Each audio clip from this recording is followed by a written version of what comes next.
Baik, bismillahirrahmanirrahim. Assalamualaikum warahmatullahi wabarakatuh. Wassalatu wassalamu ala asrofil anbiya'i wal mursalin wa ala alihi wa sahbihi ajmain amma ba'du.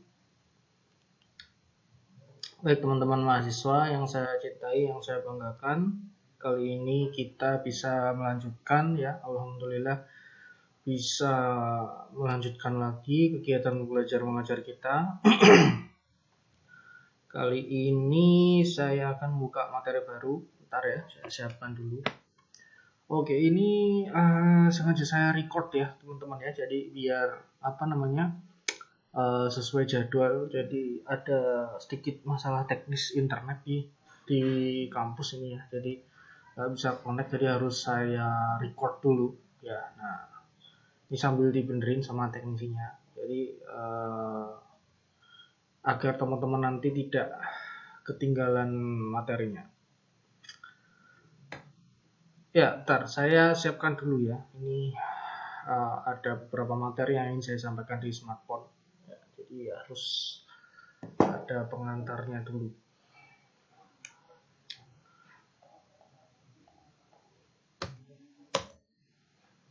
Nah, ini internetnya belum bisa ya.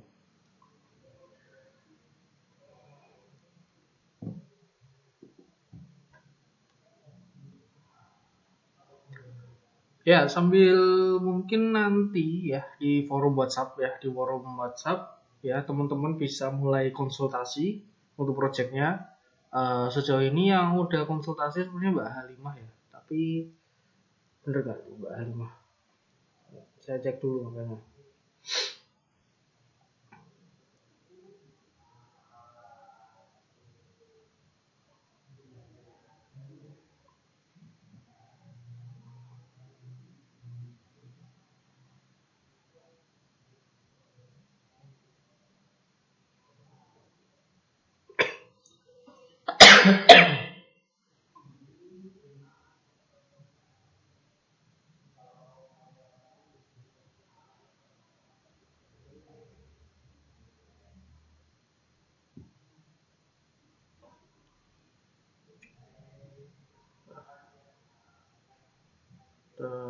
Yang ingin saya sampaikan ya,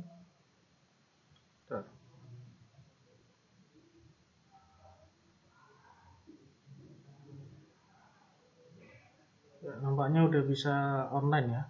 Ntar saya cek dulu.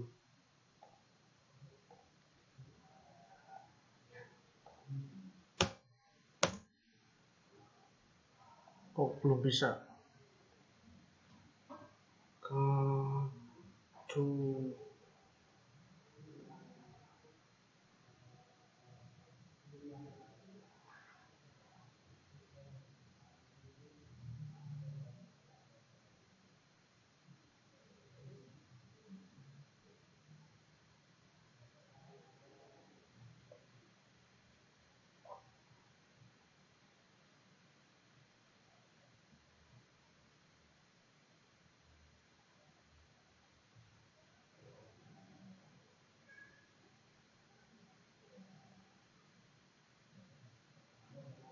Ya, pada mata kuliah manajemen periklanan ini ya, saya ingin coba mengulang lagi. Ya, jadi kita kemarin udah membahas dari awal ya, kita membahas bagaimana sejarahnya, bagaimana bagaimana apa itu manajemen periklanan ya. Bahkan kita sudah membahas tokoh-tokoh advertising ya, salah satunya Mas Dimas Jayadiningrat. Nah, teman-teman nanti bisa melanjutkan ya untuk udah wis iso Mas. Wis iso. Jajal saya. Burung iso. Nah, HP ini wis ono, tapi aku mau data internet sih. Ya, ini sambil diatasi ya, teman-teman ya, internetnya ya.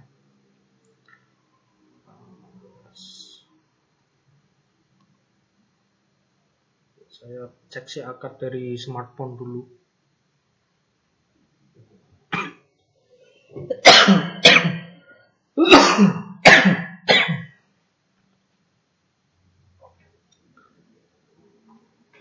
sekarang kita masuk pada pertemuan ke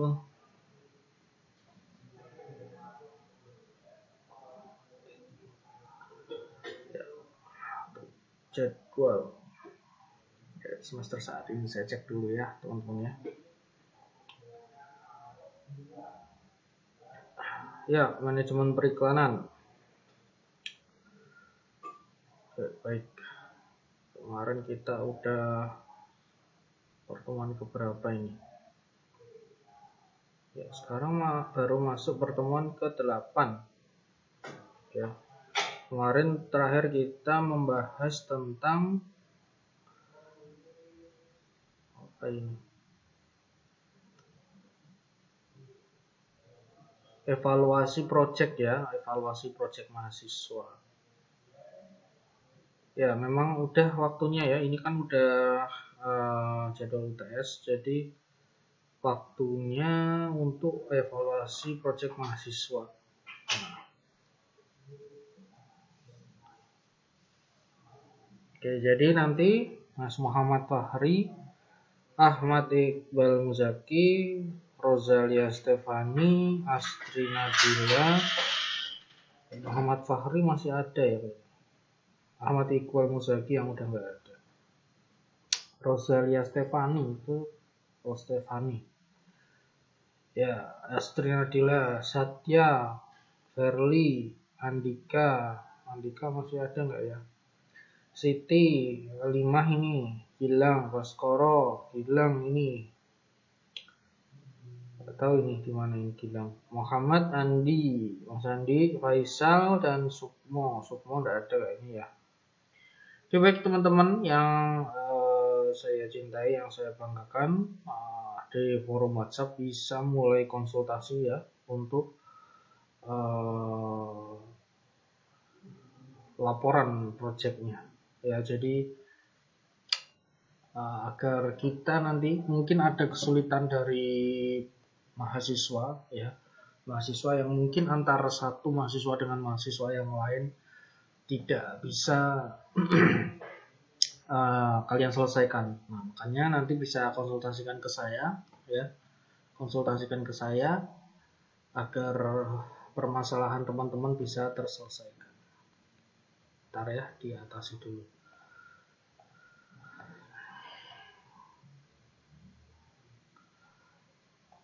Oke, baik, jadi bicara tentang periklanan ya, periklanan ya masuk universe dari advertising ya. Kemarin kita sudah membahas seberapa sulit sih seorang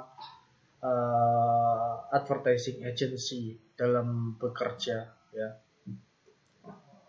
Kemarin kan kita sudah membahas profil dari Dimas Jayadiningrat ya. Kayaknya ada lagi profil tentang advertising agency.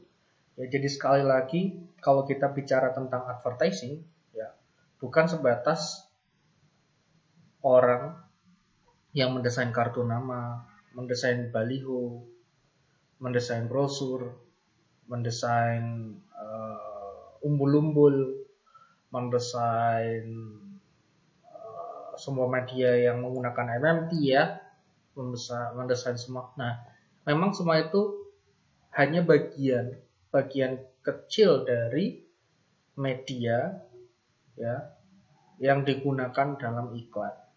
Ya, jadi kalau kita bicara advertising ya teman-teman ya, itu lebih ke konsep bagaimana iklan itu dibuat sesuai segmentasinya dan komunikasinya bisa tersampaikan. Ya, jadi kita rekap dulu nih, kita evaluasi dulu nih. Ya, jadi kita samakan dulu persepsi apa itu advertising. Ya, jadi kalau untuk anak DKV nggak salah juga sih. Memang kita kalau bahas tentang diskon, ada potongan harga, oke, nggak masalah. Tetapi gini, yang harus kita pahami bahwa advertising di sini di dunia DKV, bagaimana kita mengolah objek-objek visual ya untuk memberikan citra yang baik, untuk memberikan image yang baik, untuk menarik segmentasi pasar kita untuk memasarkan produk atau jasa. Ya, jadi kita lebih fokus ke bagaimana kemasan visual itu, bagaimana kita membuat susunan objek-objek visual yang harmonis, yang menarik, yang estetis untuk memasarkan produk atau jasa. Nah, di sini kita butuh berbagai kemampuan, ya. Yang pasti ada nirmana, yang pasti ada teknik minimal ilustrasi, ya. Kemudian ada teknik fotografi. Kalau bentuknya audiovisual ya pasti butuh ilmu sinematografi, ya kan? Kemudian semiotika, banyak loh ya. Jadi memang setiap mata kuliah itu saling berkaitan dan nggak bisa ditinggalkan, ya. Kenapa Pak kok butuh nirmana lagi? Kan kita udah lewat. Jadi harus dipahami. Udah lulus dari satu mata kuliah, tetap ilmu itu harus digunakan. Ya, misalkan nirmana, kalian membuat reklame, ya, papan reklame yang ini kayaknya udah bisa ini internetnya ini ya. Kita cek dulu ya. Ini masih. Nah ini udah bisa ini internetnya. Tapi YouTube nggak bisa diakses.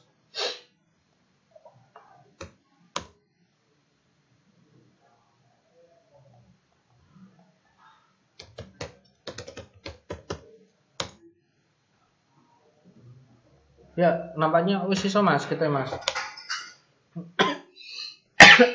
Ini wis iso ya? HP. Nggo data ora apa-apa. Jaringannya Desnet. Desnet itu apa nih Mas? Desnet itu perusahaan wifi Telkom. Oh, berarti error pusat ya? Ya. Punya Pak Donan juga merah kok. Terus mau ngurusnya bisa sampai iso? Gak tahu Pak Donan. Oke bisa. Sesek. Kurang lebu. Congratulations. Udah bisa. Alhamdulillah. Makasih ya Mas ya. Oke, baik, alhamdulillah ini udah mulai koneksi ya. Internetnya udah bisa connect ya, teman-teman ya. Jadi tapi saya lanjutkan dulu ya materi kita. Nah, tadi sampai nirmana ya. Jadi Bapak, kenapa kita harus pakai nirmana lagi Pak? Kan kita udah lulus mata kuliah nirmana, ya kan? Kenapa kita harus belajar lagi nirmana? Ya, jadi setiap mata kuliah yang udah kalian lulus di situ, ya teman-teman ya, udah lulus di situ, tetap ilmu yang kalian gunakan itu untuk diaplikasikan pada karya-karya desain kalian ya seumur hidup kalian ya. Ya, misalkan kalian membuat reklame, nah ini misalkan reklame ya kan, reklame. Nah, seperti ini. Kalau misalkan kalian tanpa menggunakan ilmu nirmana misalkan ya gak akan bisa terselesaikan dengan baik dan benar ya kan, reklame iklan. Nah, seperti ini misalkan ya. Nah, reklame yang ada di pinggir jalan, di jalan-jalan besar. Nah, seperti ini misalkan ya, ada Pepsi di sini, produknya Pepsi.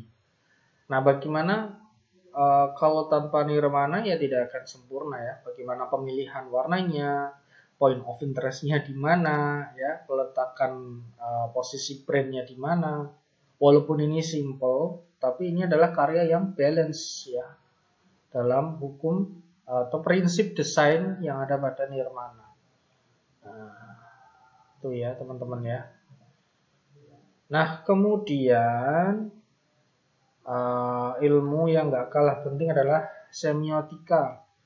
Nah, semiotika adalah ilmu yang mempelajari tentang tanda ya atau simbol.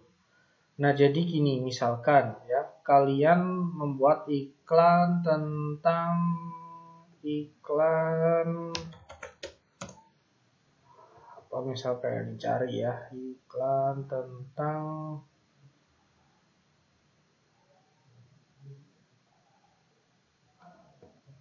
semiotik misalkan ya, iklan Pocari Sweat ya, Pocari Sweat ya misalkan ya.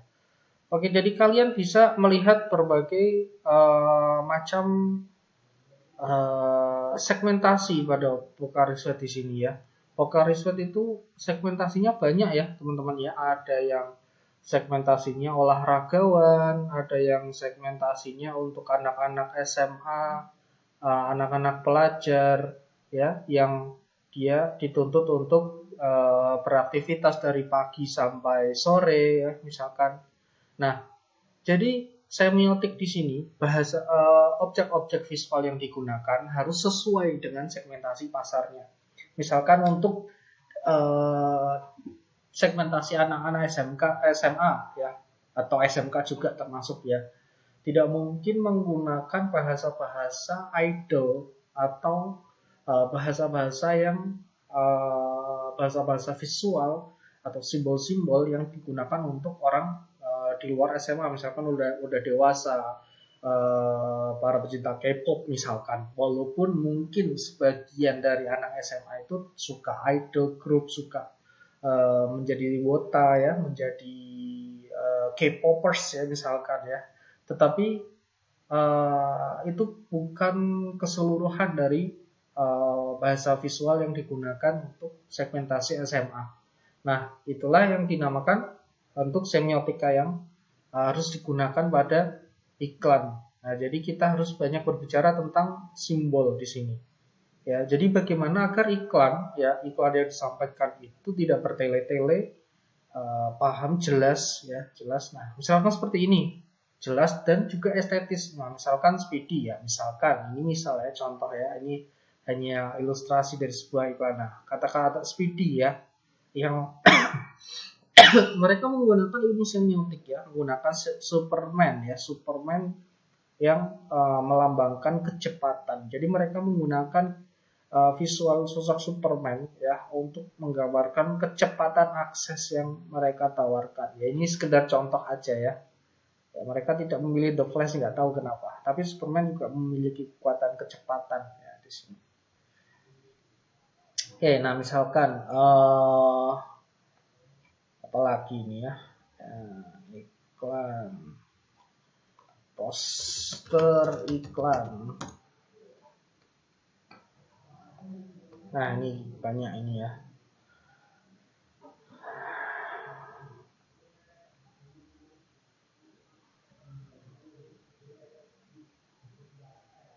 Oke.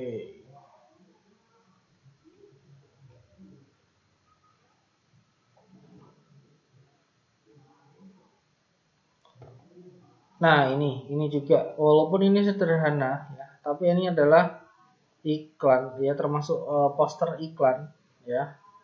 Kita cari yang benar-benar official coba ya. Poster advertising McDonald. Nah, misalkan kita cari-cari yang official aja. Oke, di sini ya, nah di sini kita cari ya, bagaimana kita bisa membuat iklan McDonald.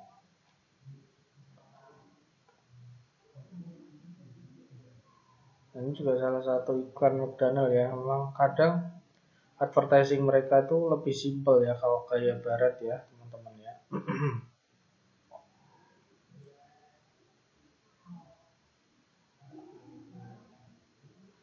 Nah misalkan seperti ini aja ya, open at night misalkan ya, ada konsep ya, misalkan konsep. Jadi dia membentuk logo McDonald hanya dari sorotan lampu ya, misalkan seperti ini. Nah, jadi ini adalah semiotik bagaimana mereka mendidik teman-teman ya, mendidik para konsumennya untuk mengingat lagi branding McDonald. Jadi karena mereka khusus bagi masyarakat yang produknya sudah terkenal ya. Ya seperti McDonald, mereka tinggal iklannya memamerkan logo gitu aja udah bisa laku ya teman-teman ya. Nah, jadi kurang lebih seperti itu ilmu semiotik. Kemudian ilmu ilustrasi. Bagaimana kita bisa mengilustrasikan iklan ya, poster iklan dengan baik. Dengan baik dan benar. Kalau kita tidak tahu prinsip ilustrasi, ya kita tentu tidak akan bisa membuat iklan dengan baik dan benar. Ya. Nah, minimal bagaimana kita bisa menyusun objek ini ya. Misalkan juga dengan ilmu fotografi, ya. Nah, kita bisa menyusun objek ini yang sesuai. Bagaimana modelnya, bagaimana pencahayaannya, ya kan? Bagaimana efek yang digunakan. Ini pasti dengan teknik digital imaging ya, bukan original langsung jepret gitu, tidak ya. Dan penataan layoutnya seperti apa ya, semua ilmu itu harus digunakan. Nah, jadi tidak bisa lepas dari ilmu yang sudah kita pelajari.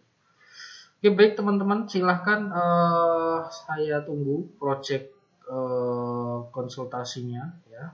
Nah, kita coba simak video pekerjaan kreatif di advertising agency.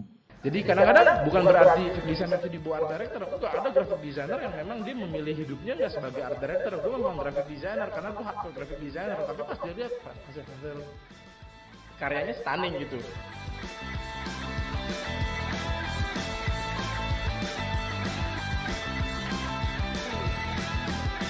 Episode pertama kali ini Gawat Darurat bakal ngobrol-ngobrol santai lah. Buat teman-teman yang nanti lihat video ini, kita ngobrolin yang basic-basic dulu lah. Episode selanjutnya kita bisa ngobrol hal-hal yang lain dari abang yang satu ini. Nama gue Pak Arunas, gue biasa dipanggil Anas. Kita berangkat dari core yang sama, Kampung Melayu. Kampung ya? Iya, dan akhirnya kita berpencar tapi masih di dunia yang sama, di dunia kreatif lah. Gue mau kerja, atau gue pengen tahu kalau kerja di agensi. Oke, jadi sekarang kalau kita tadi bicara bagaimana berbagai mata kuliah itu teraplikasi pada advertising, nah sekarang kita coba nih simak ya pekerjaan di dunia advertising itu kayak gimana, coba ya kita cek. Agensi ya, ini agensi. Khususnya di kreatif itu ada apa aja sih departemennya?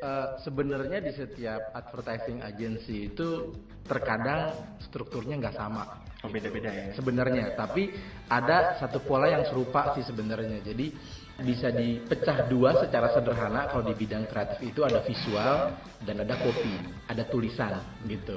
Keduanya tuh harus saling melengkapi gitu. Visual melengkapi copy atau copy melengkapi visual. Nah, di area 2 ini ngomongin visual itu ada graphic designer gitu.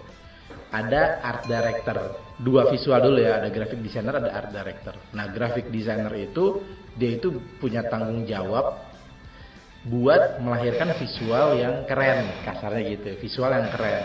Basicnya pastinya program-program desain kayak Photoshop, Illustrator, InDesign, ataupun apapun tuh, kalau bisa After Effects juga bagus. Tapi biasanya akan bermain di Photoshop dan di Illustrator gitu. Visual pun ada visual composing foto kayak di digital imaging yang kayak Agan Harahap tuh, yang Batman ketemu sama Nazi, Superman. Nah itu kan composing. Nah itu sederhana kayak gitu. Atau kedua vektor. Nah vektor. Nah itu dia benar-benar bertanggung jawab sama visual yang ada. Nah, yang kedua adalah art director. Nah, art director itu dia bukan cuma bertanggung jawab sama visual yang ada, tapi bertanggung jawab juga sama konsep, sama ide kreatif. Jadi, kalau graphic designer akan bersentuhan dengan beragam hal visual seperti poster, konten visual, print ad, desain, buku, katalog, apapun yang berhubungan sama visual, art director itu tahapannya udah lebih luas lagi. Dia juga creative thinkingnya buat konsep juga lebih dituntut gitu, lebih dituntut. Jadi art director itu bukan sekedar ngomongin visual, tapi udah ngomong soal skrip, bisa ngomongin rasional idea, bahkan bisa lebih jauh lagi dia bisa harus presentasi, bisa jual ke klien ide-idenya gitu. Jadi mulai lebih luas lagi tanggung jawabnya. Nah, tapi biasanya graphic designer sama art director itu bukan atas bawah. bisa jadi dibilang equal, cuma tanggung jawabnya beda gitu. Jadi memang art director biasanya mensupervise graphic designer. Dalam artian begini, karena art director punya tanggung jawab di area konsep, jadi dia harus memastikan juga graphic designernya itu bisa mendeliver secara visual konsep yang pengen disampaikan. Tapi kadang-kadang atau pada umumnya juga kalau hardcore graphic designer dia levelnya sebenarnya udah mikir thinking konsep, cuman art director cuma ngejagain lah. Jadi kadang-kadang bukan berarti graphic designer itu di bawah art director. Enggak, ada graphic designer yang memang dia memilih hidupnya nggak sebagai art director. Gue memang graphic designer karena gue hardcore graphic designer. Tapi pas dia lihat hasil-hasil karyanya stunning gitu, hasil-hasil visualnya anjir keren banget, tapi dia memang bukan art director, dia memilih gue memang graphic designer, gue karena memang dia memilih seperti itu, bukan karena dia nggak naik jabatan gitu lah, tapi emang dia memilih sebagai graphic designer. Begitupun art director itu memang dia memilih, dia memang mau berkutat dengan area konsep karena dia bertanggung jawab sama hal lain selain visual. Tapi ada juga visualizer nih gitu. Apa yang ngebedain visualizer? Nah, visualizer ini lebih ke gambar gitu, ngegambar. Jadi dia itu biasa dihubungin sama konsep print ad. Jadi biasanya kalau print ad nih mau turun ke klien belum tentu kita langsung composing foto, tapi bisa juga dengan bentuk sketch gitu. Ataupun buat storyboard pasti kita butuh visualizer. Jadi dia ngegambarin frame by frame-nya kayak gimana, di brief sama art director gitu. Nah, tapi biasanya jarang nih ada visualizer, lebih banyak graphic designer ataupun art director. Terus ada lagi copywriter. Copywriter itu ranahnya bikin tulisan, kasarnya gitu. Nah, tulisannya bukan sembarang tulisan, tapi tulisan yang bisa bikin orang ngerasa engage, ngerasa dekat sama iklan yang dia bikin gitu. Sederhananya kayak Adidas lah, ketika dibilang impossible is nothing, ya itu kerjanya copywriter. Gitu, kerjanya copywriter, bukannya kerjaan art director. Tapi ketika dia bikin Messi terbang ke langit karena pakai Adidas, ya itu kerjanya graphic designer dan art director. Tapi ketika bilang kata-kata impossible is nothing, atau enggak kayak Nike yang sekarang go crazy gitu kan, go crazy ya bikinannya copywriter. Nike Write the Future, yaitu hitungannya copywriter. Bahkan kayak Tokopedia yang sekarang bisa gue bilang sih salah satu campaign Indonesia yang keren, mulai aja dulu. Nah itu copywriter kerjanya tuh, copywriter bikin mulai aja dulu. Ya siapa sih yang nggak ngerasa bahwa kita harus mulai sesuatu buat kebaikan, seperti itu gitu.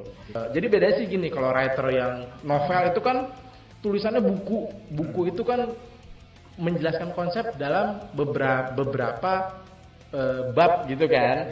Nah kalau copywriter tuh compact, ringkas gitu. Jadi ada headline, ada body copy, atau ada tagline gitu. Nambahin dikit ya, di digital juga ada content writer. Content writer itu hubungannya bikin konten kayak caption.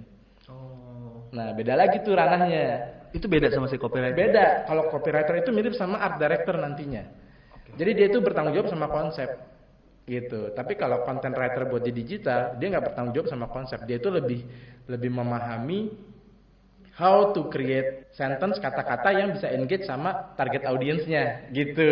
Itu content writer. Baru di atasnya ada group head yang bertanggung jawab sama semua orang di situ. Di atas group head baru ada creative director buat bertanggung jawab sama beberapa grup yang ada gitu sih. Oke, terima kasih buat teman-teman yang udah. Oke teman-teman, jadi kita simpulkan ya. Jadi saya coba buat skema di sini dari penjabaran tadi. Nah kita kan juga selain bahas teori juga harus bahas ilmu praktis ya, bagaimana. Jadi tadi ada di atas, paling atas itu adalah sebenarnya kreatif ya, kreatif director. Nah tadi ya director.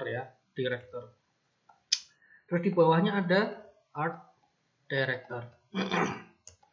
Nah, kemudian art director ini memiliki dua rekan utama ya, yang mengurusi tentang copywriter dan desainer grafis. Nah, bisa jadi desain grafis ini dipecah-pecah lagi teman-teman ya. Ada yang mungkin fokusnya ke audiovisual, ada yang bentuknya untuk elektronik atau animasi ya. Kemudian ada yang bentuknya cetak ya. Nah, copywriter itu biasanya hanya satu orang biasanya cukup atau mungkin beberapa tim ya. Jadi kira-kira ini skema pola utama ya dalam project pada sebuah organisasi advertising agency ya. Jadi seperti yang nyambung seperti yang kita bahas pada materi-materi awal ya, yang lebih banyak teorinya ya. Nah, di sini kita di sisa pertemuan kita lebih banyak nanti belajar praktek dan bagaimana sebenarnya kehidupan industri kreatif yang sesungguhnya itu seperti apa. Nah, jadi teman-teman nanti udah ada bayangan nih saat memilih menjadi seorang content creator pada bagian advertising. Nah, kira-kira kalian nanti cocok untuk bertempat di mana ya. Jadi kalau creative director dia bertanggung jawab dengan semua ya, manajemen keuangan, berhubungan dengan klien, berhubungan dengan target pasarnya seperti apa, risetnya seperti apa, konsepnya seperti apa. Tetapi konsep dalam bentuk mungkin sekedar ide utama. Nah, kemudian art director ya, art director ini fokusnya bagaimana dengan keseluruhan karya. Nah, jadi bukan lagi mikir masalah uang dan bagaimana dengan klien ya. Tapi kadang bisa jadi antara art director dan creative director ini jadi satu orang yang sama ya, dan dia memiliki tanggung jawab yang lebih besar. Ya, jadi art director lebih ke konsep utama. Nah, art director nggak mungkin bekerja sendiri. Ya, ibarat seperti sutradara ya. Makanya namanya director ya. Jadi memang seperti sutradara, dia punya ide dan gagasan, tetapi yang harus memvisualisasikan yaitu desainer grafis dan copywriter. Tapi nggak menutup kemungkinan antara desain grafis dan copywriter itu kadang adalah orang yang beberapa part yang sama. Nah, ini contoh tadi yang dicontohkan ya, advertising Adidas ya misalkan. Nah, advertising Adidas poster iklan misalkan ya. Nah, kita bisa mengambil contoh dari produk Adidas. Nah, misalkan ini posternya ya teman-teman ya. Nah, visualisasi ini, semua visual ini ya untuk prakteknya ya, yang mengerjakan adalah bagian desainer grafis. Kemudian kata-kata ini, nah ini yang namanya copywriter ya. And after all you're my Wonderwall. Nah, disinilah yang memeras otak juga bagaimana membuat kata atau kalimat yang singkat padat jelas tapi membangun chemistry ya bagi para pembeli. Ya, jadi itulah tanggung jawab masing-masing dari susunan organisasi pada advertising agency. Nah, mungkin ke depan nanti kita lebih banyak membahas sebenarnya apa aja sih yang dilakukan para content creator pada bidang advertising ya. Jadi insya Allah nanti kita bahas pada pertemuan selanjutnya. Oke, saya rasa hari ini cukup ya. Silahkan saya tunggu untuk konsultasinya. Saya rasa cukup teman-teman ya. Akhirul kalam, wassalamualaikum warahmatullahi wabarakatuh. Tetap semangat.